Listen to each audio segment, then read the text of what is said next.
All जब हम introduction करते हैं तो उसमें कोई डाटा डाल सकते हैं या कोई कोई करंट इवेंट कुछ हुआ हो उससे रिलेटेड। तो थोड़ा जो V7 है वो थोड़ा डार्क कलर उसका थोड़ा है, तो मुझे खुद को अच्छा लगता है उससे, मतलब देखने में, तो फिर इसीलिए मैं उसको यूज। तो आप थोड़ा अगर आप टेस्ट सीरीज लगाएंगे ना, आपको फील आने लग जाएगी कि हाँ इसको एलिमिनेट, मतलब कि किस तरह से एलिमिनेट होगा, तो वहाँ पे लगा देना चाहिए। जब 50% चांस है तो वहाँ पे लगा देना चाहिए, रिस्क लेना चाहिए।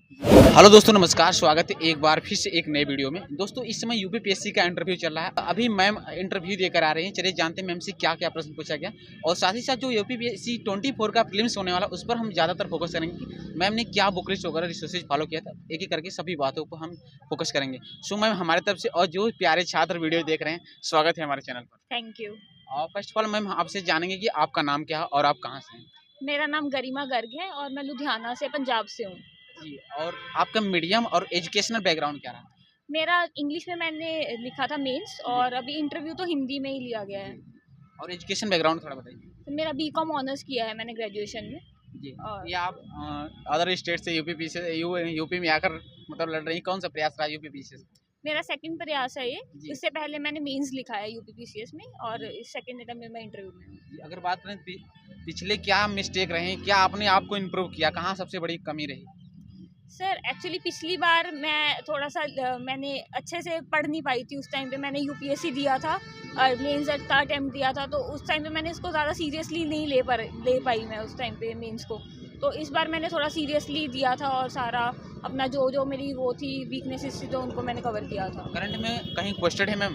हाँ, करंट में कोई जॉब कर रही है, पोस्टेड है। हाँ, एयरपोर्ट अथॉरिटी ऑफ इंडिया में मैं काम कर रही हूँ इस टाइम पे। जी, थोड़ा सा हम बात करेंगे कि अभी आप इंटरव्यू देकर आ रही हैं, कोई क्वेश्चन यदि रिकॉल कर पा रही हैं थोड़ा हमें बताइए। एक तो कुछ तो मेरी जॉब से रिलेटेड ही पूछे थे। एयरपोर्ट अथॉरिटी ऑफ इंडिया की प्राइवेटाइजेशन जो मतलब एयरपोर्ट्स की हो रही है उससे रिलेटेड था। बाकी कॉमर्स से रिलेटेड कुछ पूछे थे कि डीमोनेटाइजेशन आपको क्या लगता है कि होनी चाहिए थी, मतलब ये नहीं होनी चाहिए थी। जी। और पूछा था कि 1 रुपए के नोट पे फाइनेंस सेक्रेटरी के साइन होते हैं, बाकी नोट्स पे गवर्नर के होते हैं, ऐसा क्यों, क्या रीज़न है इसका। जी।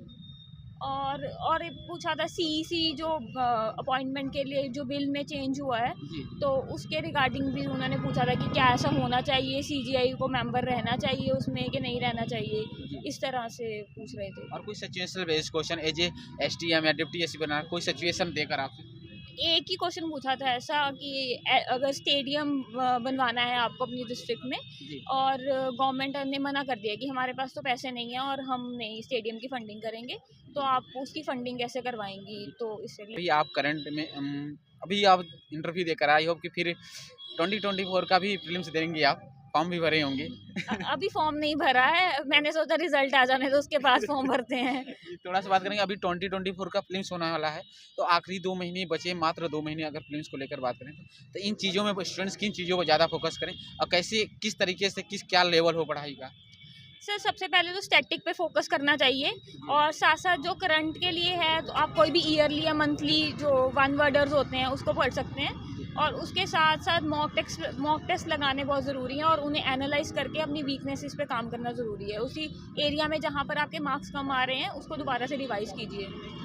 मैम, मॉक टेस्ट लगाते समय थोड़ा सा बताएंगे कोई टेस्ट सीरीज जो आपने फॉलो किया था। हमारे साथ बहुत सारे छात्र जुड़े हुए हैं। सर ऐसे टेस्ट सीरीज कोई भी लगा सकते हैं आप, जो भी आपने जो मार्केट में प्रेफर अवेलेबल, जो भी मार्केट में अवेलेबल है। जैसे मैं यूपीएससी की लगाती हूँ तो मैं विजन की लगा लेती थी, विजन आईएएस की। और यूपीपीसीएस के लिए मैंने स्पेसिफिकली नहीं लगाई है, तो मेरा यूपीएससी का ही जो रहा है तो उसी से ही मेरा यूपीपीसीएस का भी निकल गया प्रीलिम्स। तो उसी तरह से थोड़ा सा हम बात करेंगे जैसे जो प्रीलिम्स में 4 ऑप्शन होते हैं, ऑप्शन एलिमिनेशन, थोड़ा सा उसके अब कुछ ट्रिक बताइए मैम। कई बार मतलब 2 ऑप्शन रहते हैं, 4 ऑप्शन में 2 ऑप्शन रहता है कि ये नहीं होगा, लेकिन 2 ऑप्शन में कहीं ना कहीं कन्फ्यूजन भी रहता है कि ये भी हो सकता है, ये भी हो सकता है। उसे कैसे एलिमिनेट करें, कैसे मतलब डिसीजन ले।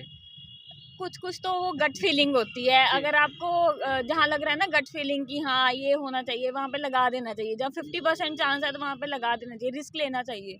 मतलब कहीं ना कहीं तो आपको रिस्क लेना ही पड़ेगा। अगर आप सोचोगे कि मेरा 100% ही श्योर होगा, तो फिर वो नहीं, आप अटेम्प्ट ही नहीं कर पाओगे फिर इस और तरह। कुछ ट्रिक है यदि अपने आप से बताना चाहती है तो, मतलब कुछ एलिमिनेट करने की प्रक्रिया है। एलिमिनेशन टेक्निक यूपीपीसीएस में तो कम ही लगती है, क्योंकि ज़्यादा यहाँ पे फैक्चुअल क्वेश्चंस आते हैं, तो इसमें तो नहीं लगती। अभी तो यूपीएससी ने भी ख़त्म कर दिया है वो only one one only two करके। जी। तो अभी वो नहीं है, बस ये है कि अगर एलिमिनेशन टेक्निक लगानी है तो एक्सट्रीम स्टेटमेंट्स को निकाल दीजिए अगर बहुत ज़्यादा एक्सट्रीम स्टेटमेंट है। जी। और इस तरह से आप उसकी वर्डिंग को पढ़ने की कोशिश कीजिए, मतलब उस कैसे वो बनाया गया है क्वेश्चन, उसको आप थोड़ा, अगर आप टेस्ट सीरीज लगाएंगे ना, आपको फील आने लग जाएगी कि हाँ इसको एलिमिनेट, मतलब कि किस तरह से एलिमिनेट होगा। बहुत ज़्यादा फैक्ट्स हैं जो बहुत एक्सट्रीम दे रखे हैं कि वो हो ही नहीं सकते, आपके आसपास भी नहीं है, तो उनको एलिमिनेट कर दीजिए। मैम करंट अफेयर्स के लिए क्या रिसोर्सेज आपने प्रेफर किया था? यूपीएससी के लिए तो मैं विजन के ही मंथली और जो पीटी 365 आता है वो ही करती थी। और जो यूपीपीसीएस के लिए मैंने प्रीलिम्स के लिए तो आई दृष्टि की जो ईयरली आती है तो वो देखी थी।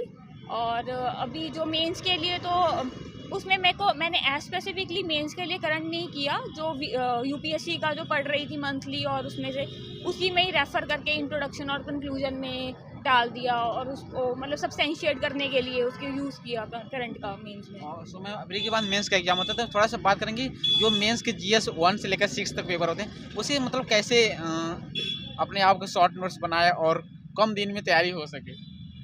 वो प्रीलिम्स तो निकल ही जाता है जनरली, लेकिन जब से ज़्यादा मेंस वही सिलेक्शन है तो उसके लिए कैसे प्रिपेयर हो? अपने नोट्स, जैसे मैंने भी अपने जो भी नोट्स हैं वो अपने हैंडी रखे हुए थे, जैसे उसको छोटा छोटा करके लिख लो मेन पॉइंट। जैसे हर एक टॉपिक के ऐसा नहीं है कि 7-7 8-8 पॉइंट याद करने हैं, 3-4 पॉइंट्स फेवर में, 3-4 पॉइंट्स अगेंस्ट में और एक कंक्लूजन। इतना आपके पास मटेरियल हर एक टॉपिक पे रेडी होगा तो आप इजीली मतलब मेंस में गो थ्रू कर सकते हो और बाकी इसके साथ आंसर राइटिंग। एक स्टूडेंट्स का कमेंट समय कि मतलब आंसर राइटिंग करते समय मतलब कौन सी पेन का यूज करें, और कुछ पेन का भी रोल होता है, मतलब पेन कौन सी पेन यूज करें, तो पेन आपने क्या यूज किया था, क्या पेन का भी रोल होता है इसमें? मैंने लग्जर का V7 आता है वो यूज़ किया था मैंने इसके अंदर। तो क्या मतलब पेन से भी इफेक्ट पड़ता है आंसर राइटिंग पर? हाँ, थोड़ी हैंड राइटिंग और वो देखने में थोड़ा अच्छा लगता है, जैसे वो थोड़ा जो V7 है वो थोड़ा डार्क कलर उसका थोड़ा है तो मुझे खुद को अच्छा लगता है उससे, मतलब देखने में, तो फिर इसीलिए मैं उसको यूज़ करती हूँ। और लिखने में भी स्पीड का भी रोल हो जाता है ना, कि किसी किसी पेन में आपकी स्पीड बढ़ती है, किसी में नहीं होती है। बाकी आप अपने अकॉर्डिंगली जो भी आपको कंफर्टेबल है वो उस अकॉर्डिंग आप यूज़ कर इस बार सकते हैं। Paper 5 and 6 extra add on हुआ है यूपी स्पेशल ऑप्शनल को रिमूव करके, तो उसके लिए क्या रिसोर्सेज आपने पढ़े? सर मैंने तो इसमें से कुछ नोट्स देखे थे, जैसे कुछ मैंने ध्येय के नोट्स भी देखे थे और कुछ ऑनलाइन भी मेरे को कुछ रिसोर्सेज मिल गए थे तो मैंने उनको रेफर करके उसी से ही मैंने प्रिपेयर किया। ऑनलाइन कहाँ से, किस प्रोग्राम? टेलीग्राम पे किसी इंस्टीट्यूट का था, I don't remember the name of that institute, but लेकिन हाँ कुछ था, वो पेपर 5 का उनका PDF था तो उसमें से मैंने कुछ निकाला था। कोई यूट्यूब चैनल या टेलीग्राम चैनल जो आपको तैयारी में हेल्प मिली हो, या फिर वेबसाइट ऑनलाइन के तौर पर थोड़ा सा बताएंगी? हमारे साथ बहुत सारे छात्र, किसी का प्रमोशन नहीं। स्टडी फॉर सिविल सर्विसेज से मैंने कुछ करंट अफेयर्स की वीडियो देखी थी मैंने उनकी जी। और बस मेनली तो यही है, इसी का ही देखा था ज़्यादा। तो मैम GS 1 से लेकर जो GS 6 तक क्या बुक लिस्ट आपने प्रेफर किया था, थोड़ा इसके बारे में बताइए। सर बेसिक ही रहता है। GS 2 में जैसे लक्ष्मीकांत है और बाकी उसके रिगार्डिंग मैंने अपने शॉर्ट नोट्स खुद से प्रिपेयर कर रखे थे जो मेंस में जो बार बार रिपीट हो रहे हैं, रेकरिंग टॉपिक्स हैं, तो जैसे गवर्नर का रोल और ये जो इश्यूज़ है, मतलब कुछ स्पीकर का इशू है, उस पर मैंने अपने नोट्स खुद से रेडी कर रखे थे, वो हो गया। और IR में तो जो करंट में चल रहा है उसी पे ही ज़्यादा फोकस करना चाहिए, स्टैटिक पे तो ज़्यादा फोकस की ज़रूरत ही नहीं है, वैसे क्वेश्चंस ही नहीं आते हैं। और जैसे GS 1 में मैंने उसमें भी मैंने वैसे स्पेक्ट्रम पढ़ी है मॉडर्न हिस्ट्री के लिए, बट उसमें भी मैंने मेंस पॉइंट ऑफ व्यू से थोड़े नोट्स बना लिए थे कि जो मेंस में मतलब उस हिसाब से क्वेश्चन आते हैं। ज्योग्राफी का भी इसी तरह से ही है, मतलब पढ़ना जो प्रीलिम्स में आपने पढ़ा है वही आपके रिसोर्सेज हैं, वही सब कुछ है, बस आपको उसके अंदर अब मेंस अपने जो पिछले साल के आपके PYQs आए हैं मेंस में, उसके अकॉर्डिंग आप अपने नोट्स बना सकते हैं उन्हीं बुक्स को यूज़ करके, रिसोर्सेज को यूज़ करके। एक लास्ट क्वेश्चन रहेगा कि एक बेस्ट आंसर लिखने की क्या क्या क्वालिटी होनी चाहिए, है ना, लोगों से अलग हो, ज़्यादा अच्छा मार्क्स मिले, मतलब आप आंसर को कैसे अट्रैक्टिव बनाती हैं ज़्यादा मार्क्स मिलने के लिए? एक तो फर्स्ट ऑफ ऑल जब हम इंट्रोडक्शन करते हैं तो उसमें कोई डाटा डाल सकते हैं या कोई करंट इवेंट कुछ हुआ हो उससे रिलेटेड कि क्यों वो क्वेश्चन पूछा गया, उसका रेलिवेंस क्या है, वो डाल दीजिए।